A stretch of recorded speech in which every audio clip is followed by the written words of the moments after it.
చేస్తున్నాను. ఆ రాత్రి వేళ ఆ మహిమ ప్రకాశించగానే యేసయ్య పుట్టాడని వాళ్ళు చెప్పగలిగారు. నేను అంటాను, దేవుని మహిమ ఎక్కడ ఉంటుందో, దేవుని ప్రభావం ఎక్కడ ఉంటుందో, దేవుని తేజస్సు ఎక్కడ ఉంటుందో, దేవుని వెలుగు ఎక్కడ ఉంటుందో అక్కడ కార్యాలు ఎన్నో జరుగుతాయి. హల్లెలూయా. అందుకే ఆ పరలోక మహిమాట ఈరోజు బెక్కపల్లి పట్టణానికి వచ్చింది. ఆ పరలోక మహిమాట కుమారమ్మ గారి ఇంటి చుట్టూ వచ్చింది. ఆ పరలోక మహిమాట దయ్యం ఇంటి కాడికి వచ్చింది.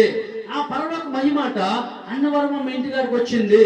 ఆ పరలోక మహిమాట బుచ్చమ్మ ఇంటి వారికి వచ్చింది. ఆ మహిమ ప్రియులరా ఆ మీ ఇంటి వరకు వచ్చింది, మన పేట వరకు వచ్చింది. కాబట్టి ఆ మహిమలో మీకు దేవుడి కార్యాలు సంపన్నుడుగా ఉన్నాడు. హల్లెలూయా.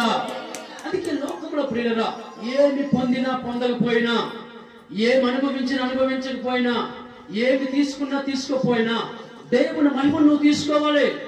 దేవుని మహిమను నువ్వు పొందుకోవాలి. దేవుని మహిమను పొందుకోవాలంటే ప్రియులరా నువ్వు ఎక్కువ దేవునితో మాట్లాడే వ్యక్తిగా మార్చబడాలి. నువ్వు ఎక్కువ దేవునితో ఉండే వ్యక్తిగా మార్చబడాలి. నువ్వు ఎక్కువ దేవుళ్ళలో ఎదిగే వ్యక్తిగా మార్చబడితే నువ్వు అడుగెడితే చాలు మహిమ వస్తుంది. నువ్వు వెళ్తే చాలు విడుదల కలుగుతుంది. నువ్వు వెళ్తే చాలు దీవెన కలుగుతుంది. నెమ్మది సంపడకూడదు.